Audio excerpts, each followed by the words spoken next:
start with a comment. We've got to be quick today, so we'll get all these done. How's everybody doing today? Yeah, good. Well, you know, we're sort of excited for the game on Saturday. I know the players are excited. Spring practice is a great opportunity for a lot of players to make a significant amount of improvement, and we certainly had the opportunity to do that this year. You know, we had quite a few guys that were out for the spring or got hurt in the spring, which created opportunities to give other people a lot of reps. Some of those people will still be out for this game, but you know, I think that this is an opportunity for some guys to get out there and play in a game-like situation, which it's our philosophy to try to make this as much a game-like situation. And we do it a little different than a lot of people in that, you know, the first defense is and the second offense make up a team, and the first offense and the second defense make up a team. So the ones play against the ones and the twos play against the twos for the most part. We're a little bit thin at some positions. So that makes it even more difficult, but gives everybody an opportunity. And you know, when you split up the squad and have a draft, it's a lot of fun, but sometimes you get some mismatches that are difficult and can make it hard for other players to play well. So we're kind of going to stick with this format. Now, we did draft the rest of the coaches and the support staff and all that to make up the teams. As you well know, it's our tradition to have a, you know, steak and beans dinner on Monday, which the members of the media that we have that we invite to be coaches never come to, especially if they're on the team that lost. So I have yet to see a media person in 8 years go eat beans, and the guys that get steaks come and eat steaks. So, you know, if you want to be on the team, you got to make a commitment to the team. And, you know, be there good and bad, thick and thin. You got to be there with your team. I always like to tell the story. You know, we had a guy at LSU that was a coach, and it came down to kicking an onside kick, and he wanted me to make the decision. And I said, "You're the coach, you make it. And if it doesn't work, I'm going to ask you about it in the press conference." He didn't like that too much. So I had to make the decision for him. But, you know, we're looking forward to this game. The players are looking forward to it. You know, A-Day is a tremendous tradition here and a fantastic day for our fans, our players. There's a lot of tradition that goes on around here, whether it's, you know, the captains at Denny Chimes, the game itself. We have lots of recruits here. So to have the great response that we've had and support with a great crowd there has been something that our players really, really appreciate. And if you have the opportunity, you know, come and support our players. You know, these guys work hard year-round, just about, to try to have the kind of team, the kind of program that a lot of people can be proud of. And this is an opportunity for a lot of fans to come and see our team, but it's also a chance for you to come and support our team. And I think this has been a tremendous asset to our program, the way A-Day has, you know, turned out for us in the past. And I know that it impresses a lot of people when we have that kind of support and that kind of response. So for those that are coming out, we certainly do appreciate it. You know, we've got quite probably more guys out, you know, for this game than we've had in the past, which again creates an opportunity for some other players to play. You're always a little thin in the spring without having, you know, the entire freshman class with you, but, you know, Jonathan Allen, Ryan Anderson, Cam Sims, Denzel Duvall, Cyrus Jones,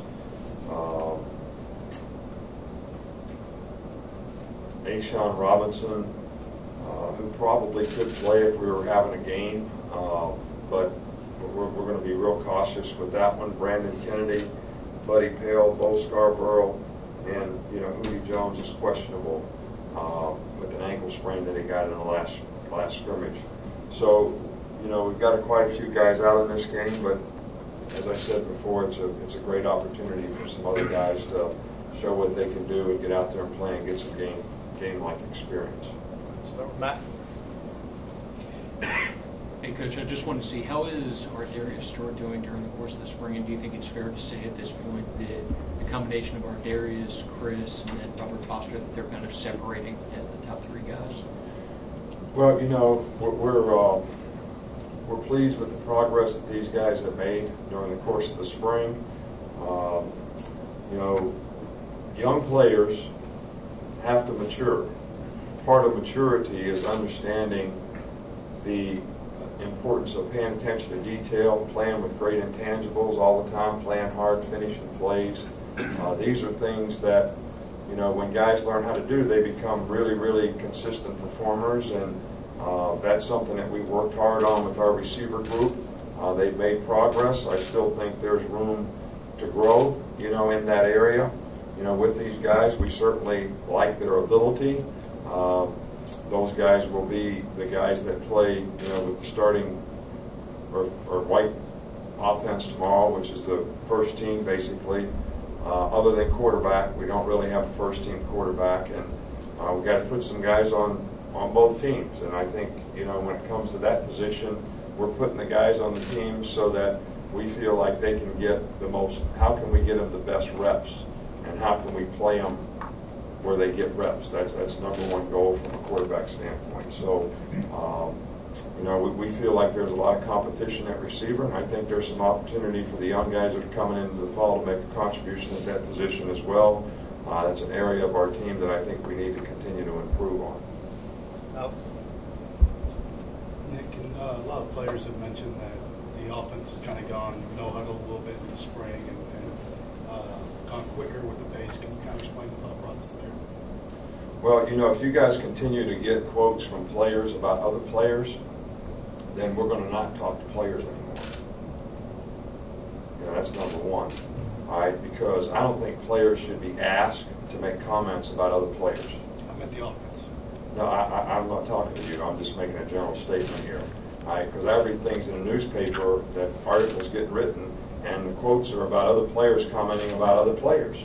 And I don't really think that's a good thing for anyone. And I don't think it's real good that anybody would ask another player about another player. So you can ask about the team, you can ask about the offense. We went no huddle the whole year last year. All right, so going no huddle in the spring is really nothing new. I think that we tried to tweak some things in terms of how we do it so that we might be a little more efficient. But that would be about the only thing that I would be able to say would be different. Michael? With the way the offense is kind of dialed back a little bit more vanilla in the 8A game, does it almost give the defense an advantage to maybe look better in this game than the offense would? Well, you know, the defense is dialed back too. You know, they don't have any pressures, they don't have any blitzes, they play 3 coverages.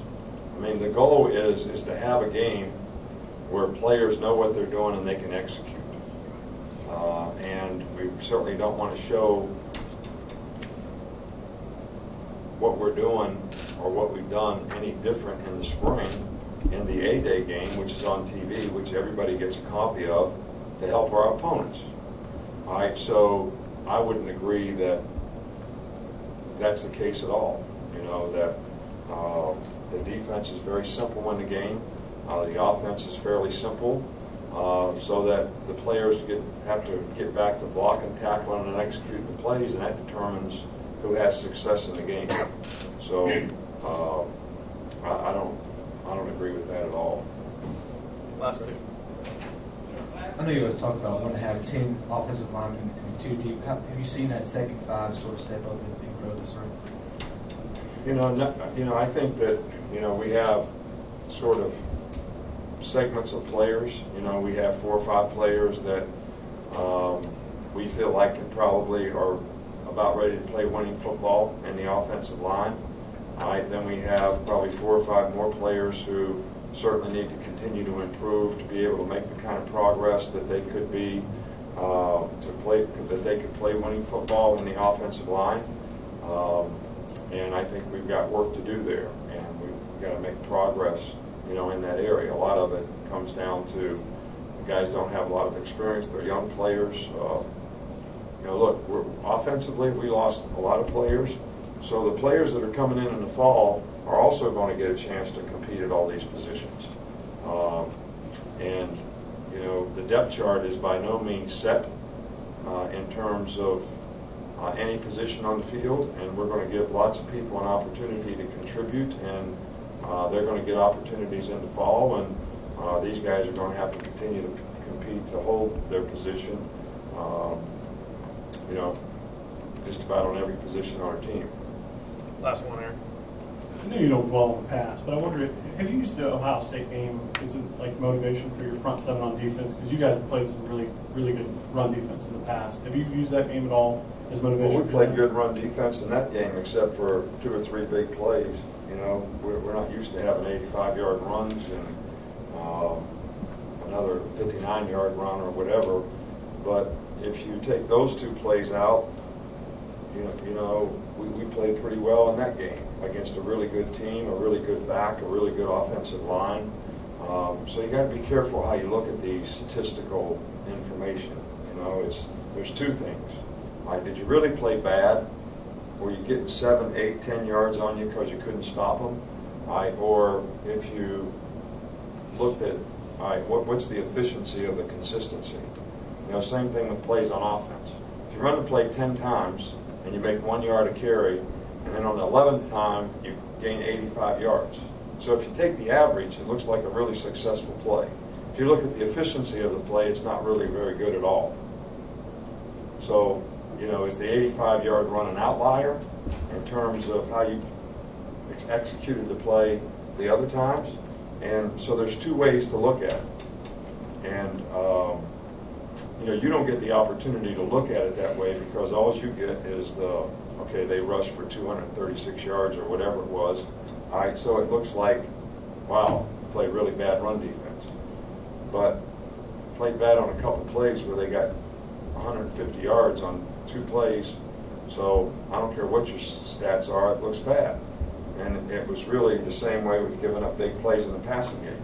And we gave way too many big plays at the end of the year in the passing game, and that's something that, you know, we have to do a lot better. So the stats aren't good, but the efficiency of what you do is really how you have to evaluate it. And then you got to eliminate those big plays. So it's not necessarily what you did, it's the consistency that you were able to execute it with that, you know, becomes the issue in terms of the big plays. Thanks, Coach. All right, thank you.